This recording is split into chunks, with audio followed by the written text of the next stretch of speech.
Bonjour, notre thème d'aujourd'hui s'intitule Ajouter des années à la vie et de la vie aux années. Notre texte biblique se trouve dans 2 Timothée 2, verset 5. Un athlète qui participe à une compétition ne peut gagner le prix que si il lutte selon les règles. Et pour illustrer cela, on nous présente un dialogue entre Alexis et Eric. Eric s'étant mis au sport pour pouvoir être comme son frère, qui celui-ci est un athlète professionnel. Toutefois, son ami Alexis va remarquer que son ami ne va pas à son rythme. Il en fait en excès pour pouvoir être comme son frère. Et ici, Alexis va lui conseiller d'aller mollo, c'est-à-dire à son rythme, ne pas faire à l'excès.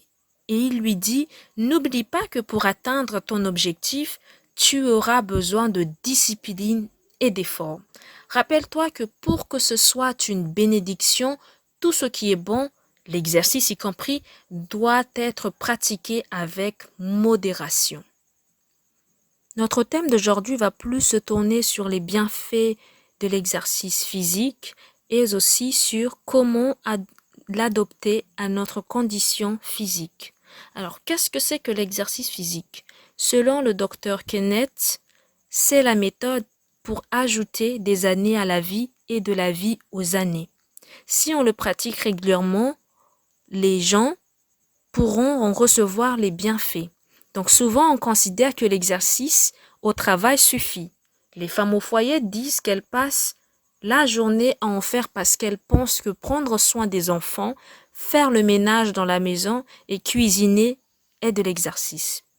L'exercice doit être planifié et réalisé dans un endroit qui facilite la relaxation et qui permet de respirer de l'air pur. Il faudrait cesser toute autre activité routinière. De plus, il est bon d'en connaître les bienfaits biologiques et psychologiques. Alors, quels sont ces effets biologiques?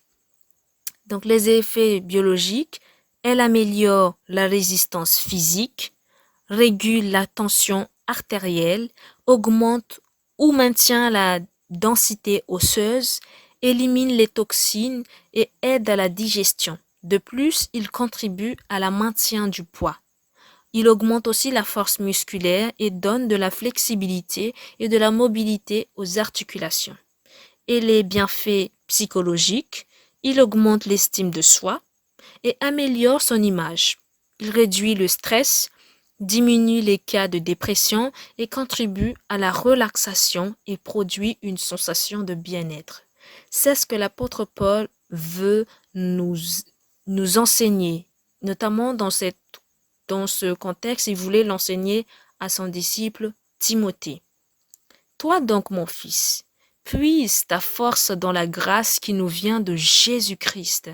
Et pour qu'il comprenne mieux ce qu'il essaye de lui dire, il fait référence aux athlètes qui s'efforcent de développer au maximum leur capacité physique. Un athlète qui participe à une compétition ne peut gagner le prix que s'il lutte selon les règles. Paul exhorte les chrétiens à s'efforcer de développer l'aspect spirituel au maximum pour aller jusqu'au bout de la course et recevoir la couronne de justice.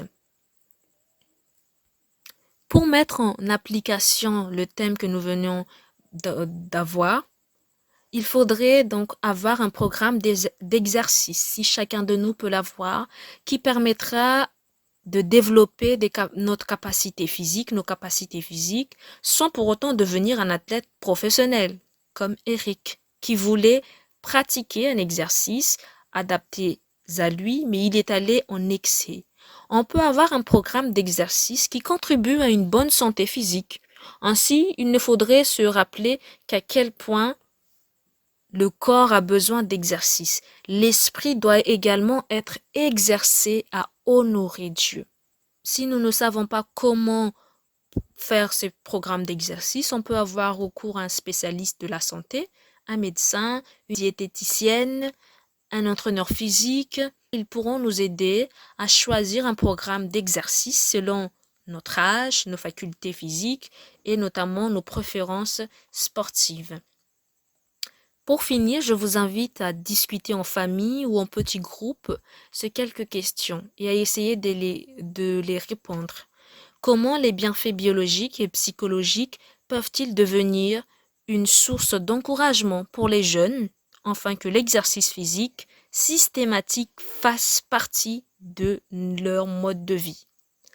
Quels éléments considérer au moment de faire le choix d'un programme d'exercice ou d'un sport en particulier? Et troisièmement, donc le dernier, comment relier la discipline dans la pratique de l'exercice physique à l'aspect spirituel de la vie des jeunes? Merci pour votre écoute et à bientôt.